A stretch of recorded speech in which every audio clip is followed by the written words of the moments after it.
건물을 내놓으려고 왔는데요. 안녕하세요. 커피 한 잔 드릴까요?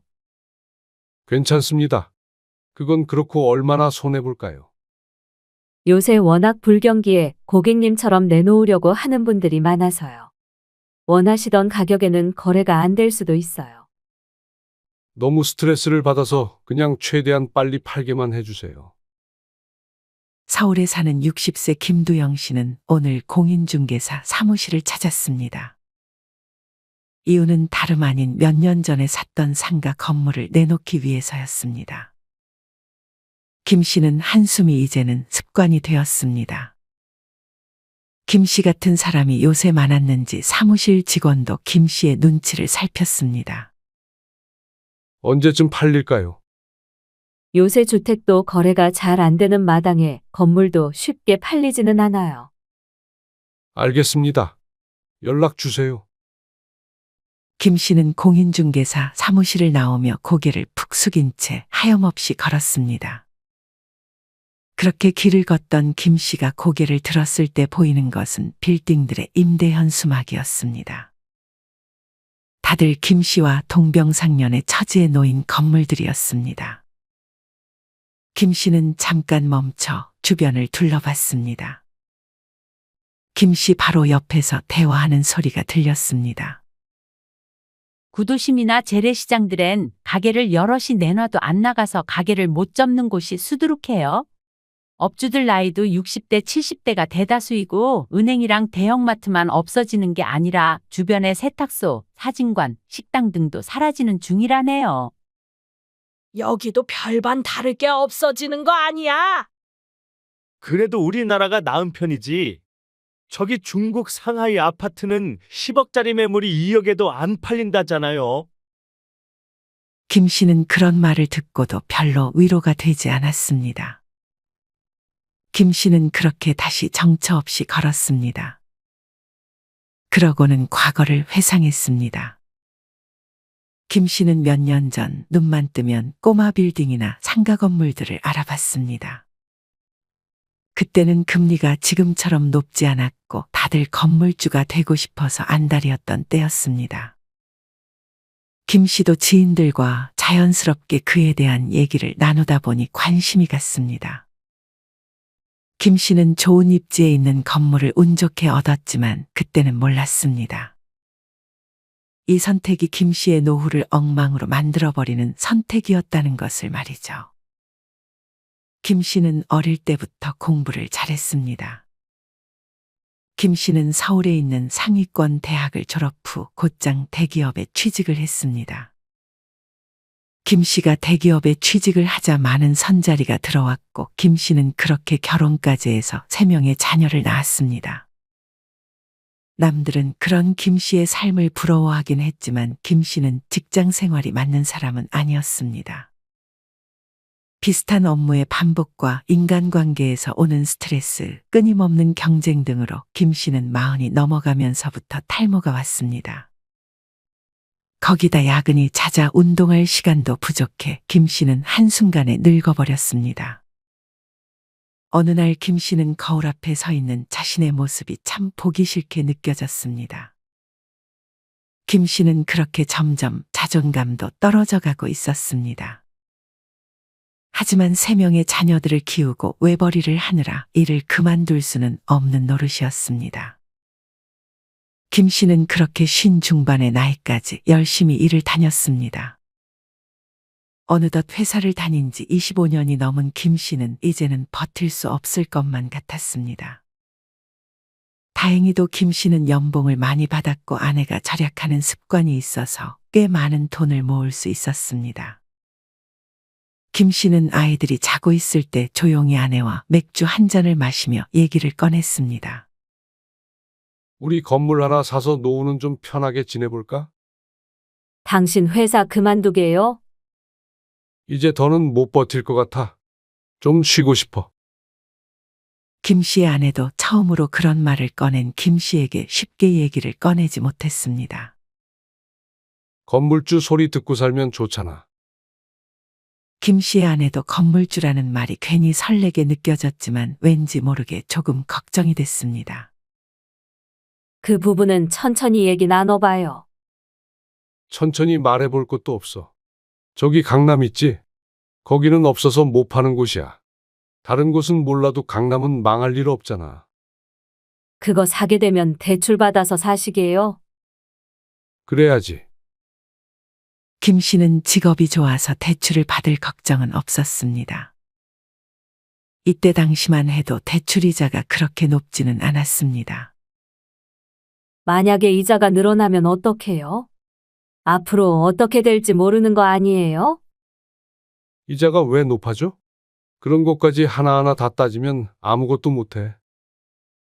김 씨는 그렇게 정말로 1년이라는 시간이 지나 대출을 받아 상가 건물을 매입했습니다. 김 씨는 임대료를 받으면 그것으로 대출금을 갚고 나머지는 생활비로 쓸 작정을 하고 있었습니다. 하지만 김 씨는 피곤하다는 핑계로 더 구체적으로 알아보지는 않았습니다. 막상 상가 건물을 매입해보니 대출금으로만 돈이 나가는 것이 아니었습니다. 대출이자뿐 아니라 기본관리비, 보험료, 재산세 등 상당히 나가는 돈이 많았습니다. 김 씨는 생각보다 생활비를 많이 벌 수는 없었지만 그래도 이때까지는 한 달에 300만 원 정도는 벌 수 있었습니다. 김 씨는 그렇게 은퇴를 준비했습니다. 김 씨는 은퇴 막바지에 일도 제대로 하지 않고 조금은 퍼져 있었습니다. 김 씨는 그렇게 얼마 안가 사직서를 제출했습니다. 퇴직금도 많이 받아서 그 돈은 나중에 자식들 결혼할 때나 도와줄 생각을 하고 있었습니다. 실제로 얼마 안가 아들과 딸이 1년 텀을 두고 결혼을 하면서 김 씨는 자식들을 도와주느라 퇴직금을 많이 썼습니다. 아내도 건물에서 나오는 임대료면 생활비는 충분할 것이라 생각해 자식들을 도와주는 것을 말리지 않았습니다. 하지만 큰아들과 둘째 딸을 도와주며 이미 많은 돈을 써버려서 막내 아들을 또 어찌 도와줘야 하나 고민해야 했습니다. 김 씨와 아내는 결혼 비용뿐 아니라 큰아들에게는 집도 지원해줬고 둘째 딸에게는 또 그에 맞게 재산을 미리 증여해줬습니다. 막내 아들도 부모님이 형과 누나를 도와줬다는 사실을 알고 있었기 때문에 막내에게만 지원을 안 해줄 수도 없는 노릇이었습니다. 그래도 아직은 막내 아들이 결혼 생각은 없어 보여 다행이라면 다행이었습니다. 그렇게 김 씨는 몇 개월간 임대료 수익을 받으면서 일을 하지 않고도 편하게 생활할 수 있었습니다. 엄청 풍족했던 것은 아니었지만 김 씨는 죽을 때까지 이렇게만 살 수 있으면 좋겠다고 생각했습니다. 김 씨의 주변 친구들도 이런 김 씨를 부러워했습니다. 하지만 김 씨는 곧 꿈에서 깨어나야 했습니다. 갑자기 금리가 치솟으면서 대출이자가 불어났기 때문이었습니다. 김 씨는 이에 별로 신경을 쓰지 않고 있다가 이자가 불어난 것을 뒤늦게 확인했습니다. 계산기를 두드려 본 김 씨는 대출 이자가 조금만 더 늘어나면 오히려 마이너스가 될 것이라는 것을 금방 알 수 있었습니다. 김 씨는 심장이 두근거리기 시작했습니다. 그래도 설마 여기서 대출이자가 더 오르겠냐고 생각했지만 몇 개월에 걸쳐 그런 김 씨의 걱정이 현실이 됐습니다. 김 씨가 정신을 차렸을 때는 이미 김 씨는 임대료를 받고도 매달 300만 원에서 400만 원의 돈이 마이너스가 났습니다. 김 씨는 그간 모았던 돈들로 이 금액을 메꿔야 했습니다. 김 씨는 괜히 아내가 걱정할까봐 이 사실을 알리지 않았습니다. 김 씨는 이것도 오래가지 않을 것이라며 스스로를 달랬습니다. 김 씨는 이미 반년 동안 거의 2천만 원에 가까운 목돈을 내쳤습니다. 김 씨는 속상한 마음에 친구들을 만났습니다. 김 씨는 만나는 친구들 중에서 자신이 가장 성공해 매번 술값을 냈는데 이제는 안주를 시키는 것도 술을 한 병 더 시키는 것도 마음이 편치 않았습니다. 요새 건물주들 부동산 경기 안 좋아지고 대출 제한되면서 파산하는 사람들 많다고 그러던데 너네 건물은 요새 어때? 김 씨의 친구 최 씨가 김 씨에게 물었습니다. 안 그래도 씁쓸했던 김 씨는 대답을 얼버무렸습니다. 상가 건물 요새 점점 힘들어진다고 그러던데. 경기 침체로 다들 지갑 잘 안 열고 이제는 또 온라인 쇼핑이 너무 발전했잖아. 이번에 쿠팡 써봤는데 진짜 편리하긴 하더라. 물건도 금방 오고. 온라인 시장의 성장하는 속도가 무서워. 우리 아버지도 이제 80인데 온라인 쇼핑하는 거 한번 알려드리니까 뭐 사려고 하면 인터넷으로 혼자서 잘 구매하시더라고. 상가가 공급이 넘쳐나는 것도 있는데 온라인 쇼핑이 상가 망하게 하는 1등 공신이라니까. 배달, 물류, 택배가 워낙 좋은데 굳이 뭐하러 밖에 나가서 사. 상가나 상인은 앞으로도 희망이 없어질 수도 있어.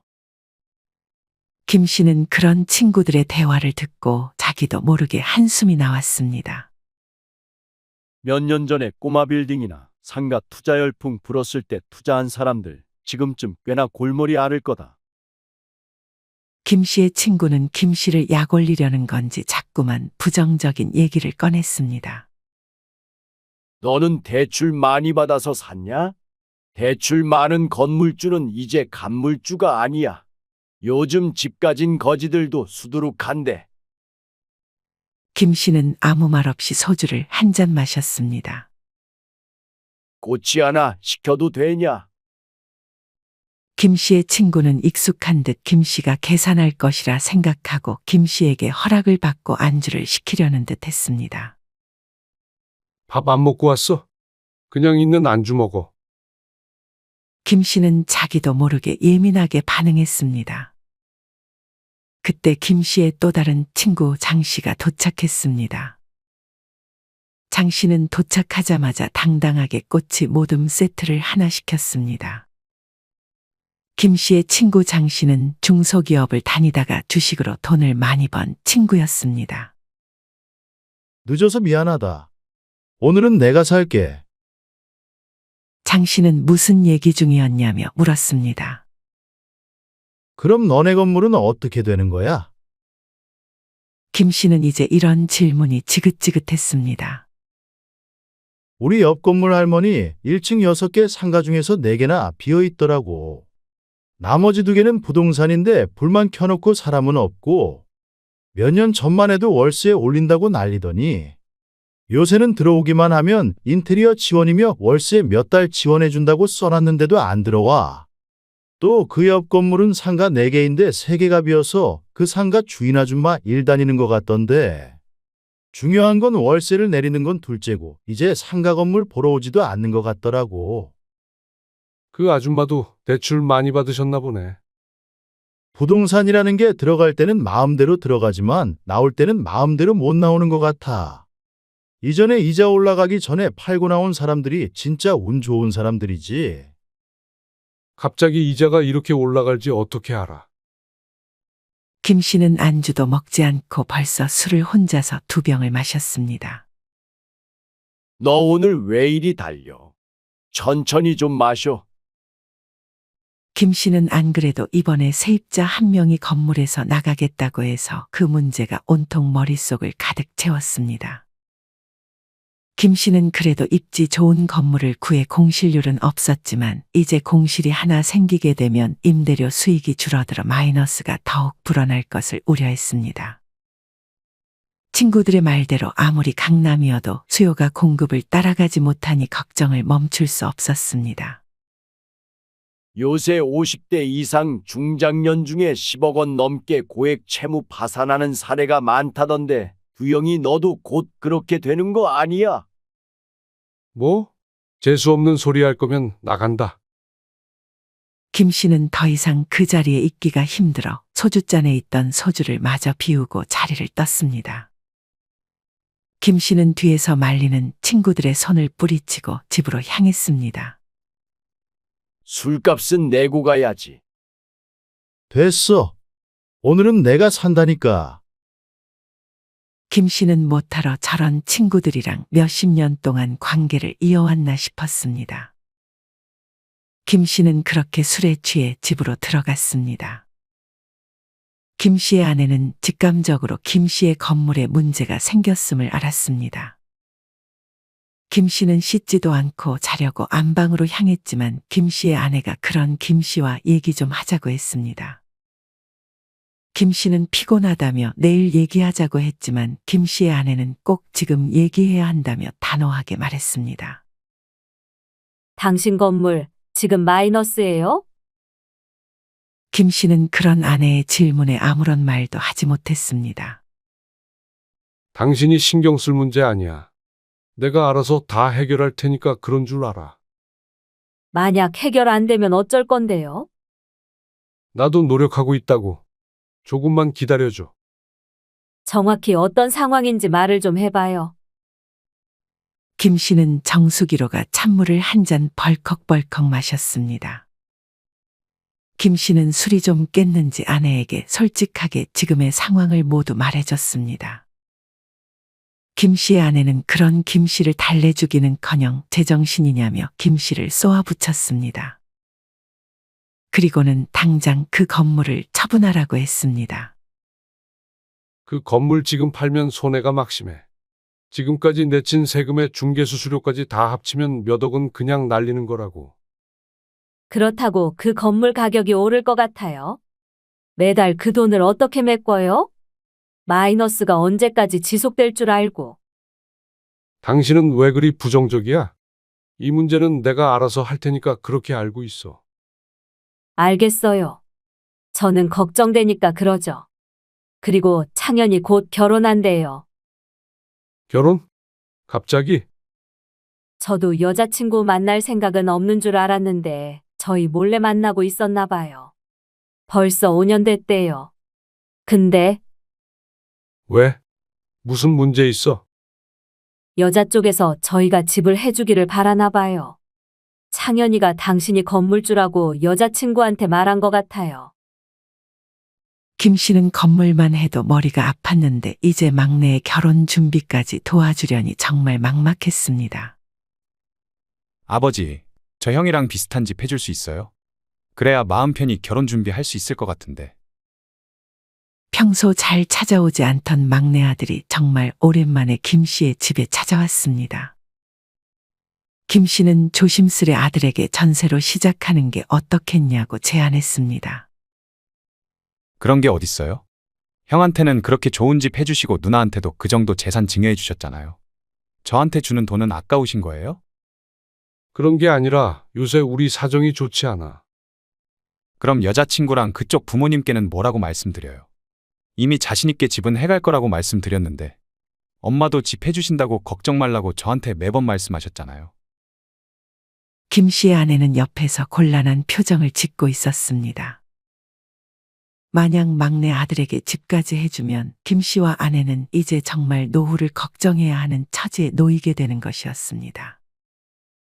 김 씨와 아내는 아무 생각 없이 첫째와 둘째에게 지원을 많이 해준 것을 후회했습니다. 그러게 제가 일 그만두는 건 신중하라고 했잖아요. 김 씨의 아내는 김 씨에게 모든 탓을 돌리려는 듯 했습니다. 김 씨는 그런 아내의 태도가 마음에 들지 않았습니다. 김 씨는 외로웠습니다. 자식들은 자신의 이익만 생각하는 듯 했고 김 씨의 아내는 이 상황을 전부 김 씨의 잘못으로 돌리며 이제는 밥도 제대로 차려주지 않았습니다. 밥 안 줘? 내가 밥 해주는 사람이에요? 어떻게 삼시세끼 다 차려줘요? 이제 점심까지는 알아서 좀 드세요. 냉장고에 반찬이 없어요? 밥이 없어요? 김 씨는 그런 아내의 말에 화가 나 밖으로 나가버렸습니다. 김 씨는 그간 한 번도 가보지 않았던 동네에서 가장 저렴한 식당을 찾았습니다. 5,000원이면 먹을 수 있는 콩나물국밥 집이었습니다. 가격에 비해 꽤나 먹을만 했습니다. 김 씨는 그렇게 배를 채우고 뭐를 해야 할지 고심했습니다. 그리고는 그간 가보지 않았던 상가 건물들을 쭉 둘러보기로 마음먹었습니다. 김 씨는 이날 아침 일찍 나와서 시간이 많았습니다. 김 씨는 상권들을 하나씩 둘러볼 작정으로 물 하나를 들고 이동하기 시작했습니다. 김 씨는 자신과 비슷한 처지의 건물들이 많구나 하는 것을 금방 알 수 있었습니다. 김 씨는 구체적으로 다른 사람들이 어떤 상황인지 알고 싶어 한 명 한 명에게 말을 걸기 시작했습니다. 김 씨는 먼저 근처 공인중개사 사무실을 방문했습니다. 김 씨는 직원에게 요새 상가 건물들이 어떤지 물었습니다. 임차인을 구하지 못하고 1년이라는 세월이 금방 지나가는 경우들도 허다해요. 늦어도 3개월이면 들어오겠지 하고 생각하는 건 큰 오산이라니까요. 문제는 임차인이 들어올 만한 좋은 위치에 있는 상가들마저 장기간 세입자가 안 들어오고 공실이 되는 경우도 많고요.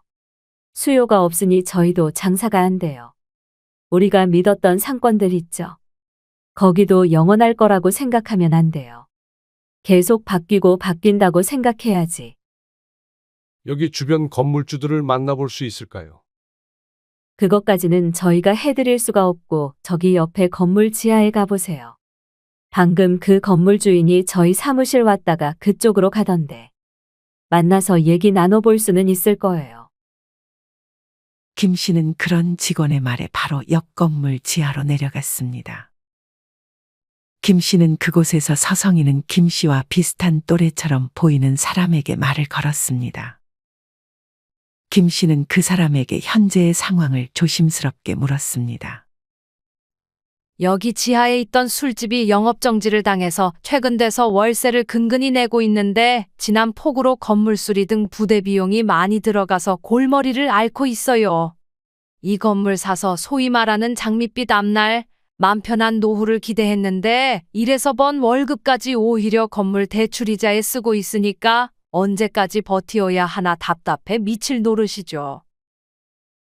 김 씨는 똑같은 처지에 있는 이 건물주를 위로해주며 음료수 하나를 건넸습니다.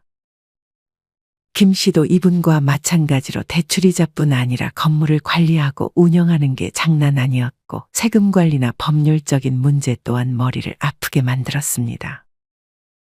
이 건물주는 자신이 임차인 관리를 소홀하게 했다며 이것 또한 후회하고 있었습니다. 이 건물주는 저기 앞에 2층 사무실로 가보면 또 다른 건물주를 만나볼 수 있을 거라고 김 씨에게 말해줬습니다. 김 씨는 고맙다는 이야기를 연신 건네며 다음 건물주를 만나러 앞 건물 2층으로 향했습니다. 그 건물주는 2층 계단에서 팔짱을 낀 채 생각에 잠긴 듯 했습니다. 김 씨는 다시 한번 조심스레 말을 걸었습니다. 김 씨는 그러면서 마찬가지로 음료수를 건넸습니다.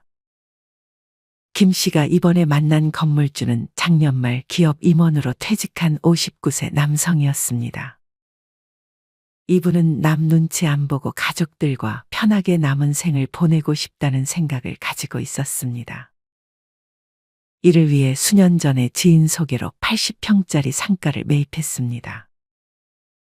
이분이 건물을 매수할 때부터 지금까지 임차인은 병원이었고 월세가 300만 원씩 꼬박꼬박 나왔다고 했습니다.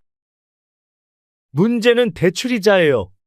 저금리 땐 그럭저럭 버틸만 했는데 이자가 비싸지고 퇴직해서 더 이상 월급이 들어오지 않는 상황이라 지금 내는 230만 원 가량의 이자가 꽤 많이 부담돼요. 월세 받아서 세금이다 뭐다 해서 이것저것 제외하면 남는 게 없죠.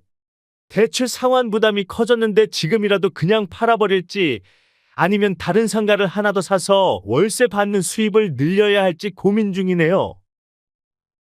김 씨는 자신의 상황을 솔직하게 말해주는 상가 주인에게 고마웠습니다. 그래도 이분은 자기 건물에 들어온 병원이 장사가 나름 잘 되니 공실이 생길 우려는 없는 것 같았습니다. 하지만 자신이 생각했던 것보다 수익이 안 나니 후회하는 눈치였습니다. 게다가 이분도 지금 건물을 팔아버리면 몇 억을 손해보는 것이라 팔 생각을 하지 않는 듯 했습니다. 김 씨는 그 건물을 빠져나와 다시 거리를 하염없이 걸었습니다. 몇백 미터 걷지도 않은 것 같은데 여기저기 공실 천지였습니다. 김 씨는 이번에 상가 건물을 여기저기 보면서 무언가를 적고 있는 사람에게 말을 걸었습니다. 혹시 사무실로 쓸 곳을 찾고 계세요? 김 씨가 말을 건 그 사람은 약간 경계하더니 이내 맞다고 했습니다. 김 씨는 이번에는 임차인의 입장이 궁금했습니다. 공실이 이렇게 많은데 임대료를 왜 이렇게 안 내리는지 모르겠어요. 임대료가 너무 비싸니 아무도 입주를 하지 않으려는 것 같은데 이렇게 임대료가 높으면 입주를 해서 장사를 해도 월세 내면 남는 게 없어요. 저희 집 근처는 한번 공실 생기면 그냥 쭉 공실로 남는 곳도 많아요. 사실 뭔가 망해서 나간 자리에 사람들 심리상 뭐가 잘 들어올 리도 없고 이제 여기도 거리에 사람들도 별로 없고 장사를 해서 남길 수 있는 곳은 아닌 것 같네요. 임대료뿐 아니라 인건비까지 너무 비싸니까 정말 자영업자들 시작하면 죄다 망하는 이유가 있어요. 제 주변만 돌아봐도 장사하고 접고 다시 하고 접고 빚만 잔뜩 있는 사람들 뿐이에요. 김 씨는 자신의 상가에 사무실 하나가 비었다고 조심스레 말을 건넸는데 그분은 김 씨가 가지고 있는 건물 쪽은 염두에 두지 않고 있다고 말했습니다. 김 씨가 자신의 건물로 들어오라고 자꾸만 설득하려 하자 그분은 다시금 김 씨를 경계하며 자리를 벗어났습니다. 김 씨는 괜한 말을 꺼냈다 생각하며 씁쓸해했습니다. 김 씨는 점심쯤이 되자 배가 고파 식당으로 들어갔습니다. 김 씨는 마찬가지로 조금 저렴해 보이는 식당 안으로 들어갔습니다. 김 씨는 식사가 나오길 기다리다 옆에 있던 사람의 통화 내용에 귀를 기울였습니다. 대충 들어보니 이 사람은 몇 년 전 유행했던 꼬마 빌딩의 건물주인 듯 싶었습니다. 김 씨는 그 남성에게 인사를 하며 상황을 물었습니다. 이 사람은 낡은 2층짜리 건물을 몇 년 전에 60억 원이라는 비싼 가격에 매입을 한 듯 싶었습니다. 대출은 얼마를 받으셨어요? 40억 원을 연에 3%로 대출을 받았죠. 그리고 리모델링을 하고 나서 임대 사업을 하려고 했어요. 예상대로 잘 되셨어요. 김 씨의 질문에 그 사람은 연신 고개를 저었습니다. 리모델링이 예상보다 4억 원이 더 들었고 불행하게도 완공할 때쯤 금리가 5% 치솟아 버렸죠. 월에 이자만 1,000만 원 중후반쯤 되는데 여기에 보험료에 세금 등 다 더하면 거의 월에 2천만 원이나 가요. 그렇게 리모델링 했음에도 아주 어렵게 임차인을 구하기는 했는데 임대료가 1,500이에요. 임대료를 받아도 달에 500씩 마이너스가 나는 거죠. 김 씨는 자신도 지금 똑같은 상황이라며 혹시 어떻게 할 생각이냐고 물었습니다. 1년 만에 3, 4억 정도 적자를 봐서 처음 샀을 때보다 5억이나 낮은 금액으로 금매를 내놓았는데 팔리지도 않아요. 한마디로 그냥 망한 거죠. 그 손해를 감수하고 팔지 아니면 상황 좋아지기를 기다려야 할지 몇 달째 갈팡질팡하고 있습니다. 그러시군요. 김 씨는 자신과 비슷한 처지의 사람들이 있다는 것이 위로가 되면서도 결국 해결책이 마땅치 않음을 깨닫고 있었습니다. 제 지인은 실제로 팔아서 10억 원 이상 손실을 봤어요. 이분은 지인의 사례를 하나 더 얘기해 줬습니다. 김 씨는 식사가 나온 것도 눈치채지 못하고 이분의 이야기에 귀를 기울였습니다.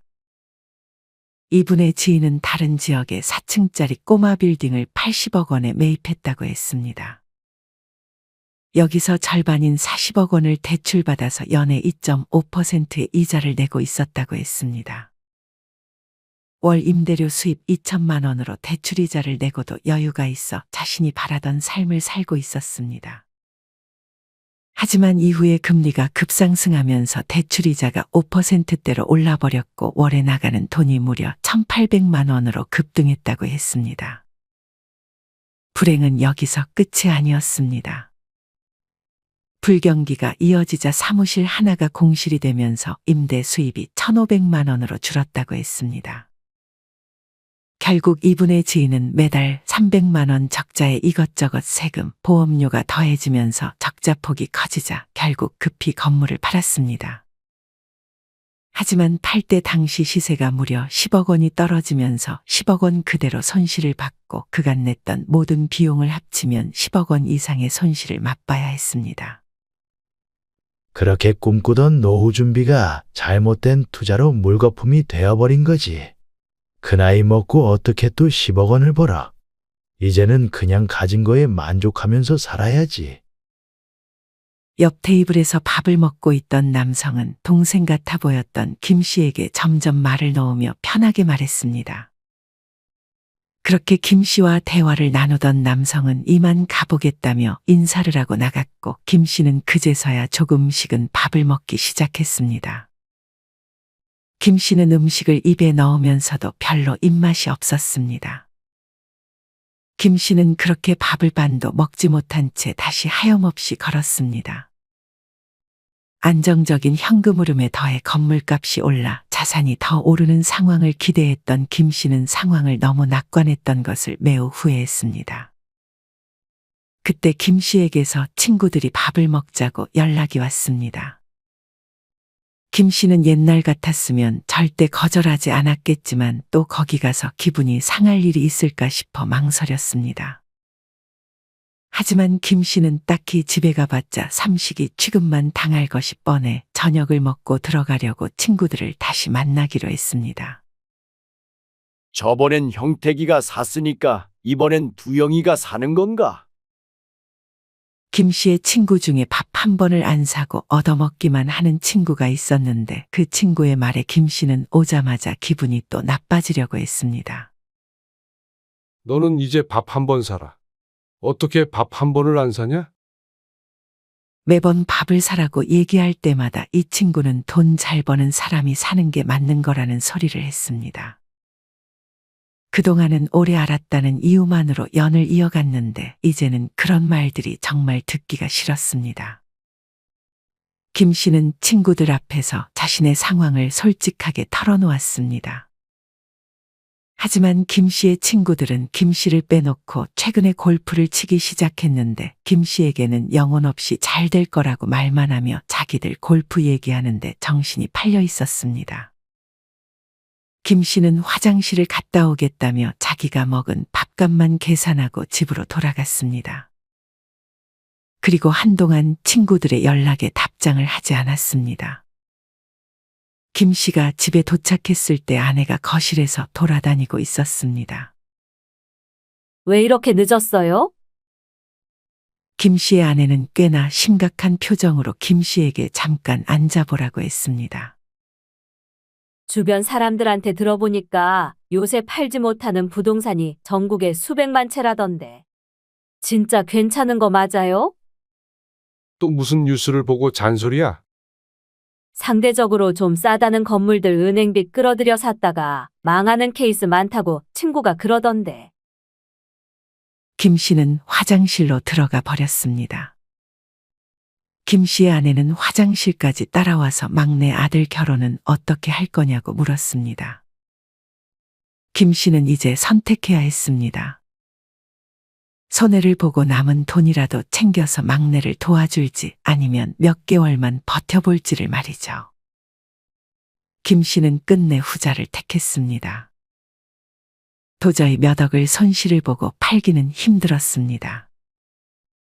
결국 막내 아들이 결혼할 때는 자신들이 모아놓은 노후 자금을 깨야 했습니다. 막내 아들은 받을 거 다 받았다고 생각했는지 더 이상 김 씨네를 잘 찾아오지 않았습니다. 김 씨는 참으로 씁쓸했습니다. 이제 김 씨와 아내가 믿을 건 건물 하나밖에 없었습니다.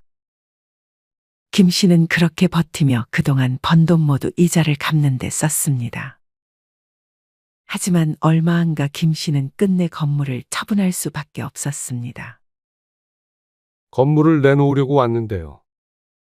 안녕하세요. 커피 한 잔 드릴까요? 괜찮습니다.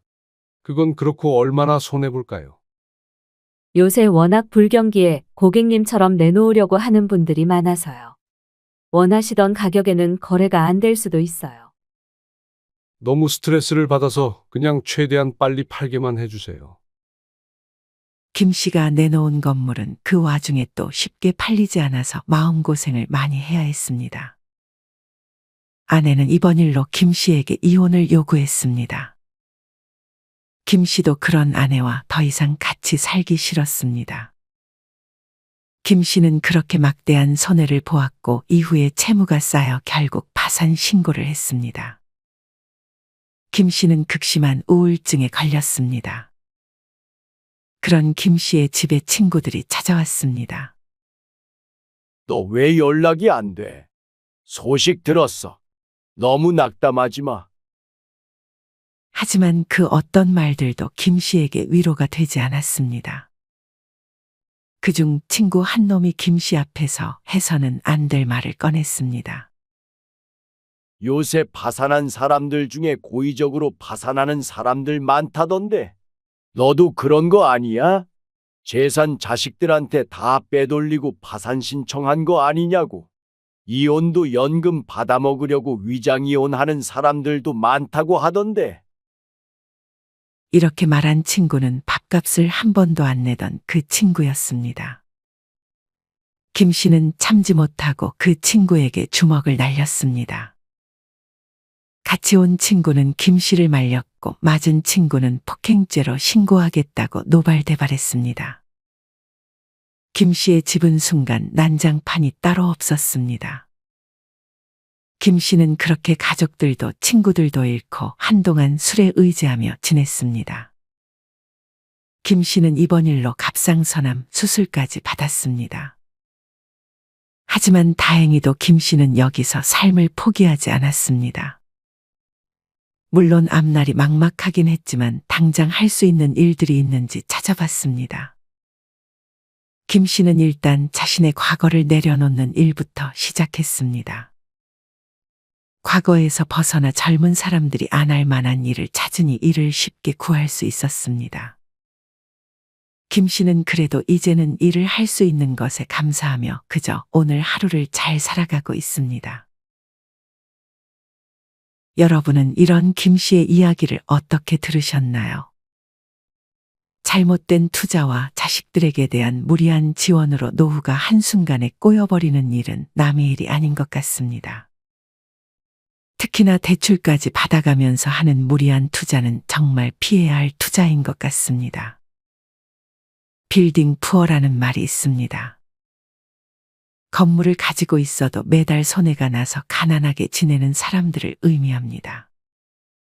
특히나 부동산의 경우 건물도 점점 늙어가고 까다로운 세입자가 들어오면 불필요한 시설물 교체 등 잔돈이 계속 들어가고 머리 아픈 일도 많다고 합니다. 그래서 이런 투자의 경우 정말 공부를 많이 하고 전략을 잘 짜는 동시에 운까지 좋아야 하는 것 같습니다. 특히나 제일 피해야 할 것은 뭐가 좋다는 주변 사람들의 말에 혹하는 것입니다. 몇 년 전에 유행했던 꼬마 빌딩이나 상가 건물 투자한 사람들 중에 힘들어하는 사람들이 아주 많은데 아마 이분들도 많은 공부 없이 주변의 말에 휩쓸려 투자한 케이스가 아닐까 하는 생각이 듭니다. 나이 들수록 투자는 정말 신중하게 해야 합니다. 여러분은 투자 혹은 저축에 대해서 어떤 생각을 가지고 계신가요? 이와 관련하여 여러분의 자유로운 생각들을 댓글로 남겨주세요. 이상으로 오늘의 영상을 마치겠습니다. 우리 모든 구독자분들의 행복한 여생을 응원합니다. 다음에 더 흥미로운 이야기로 찾아뵙겠습니다. 감사합니다.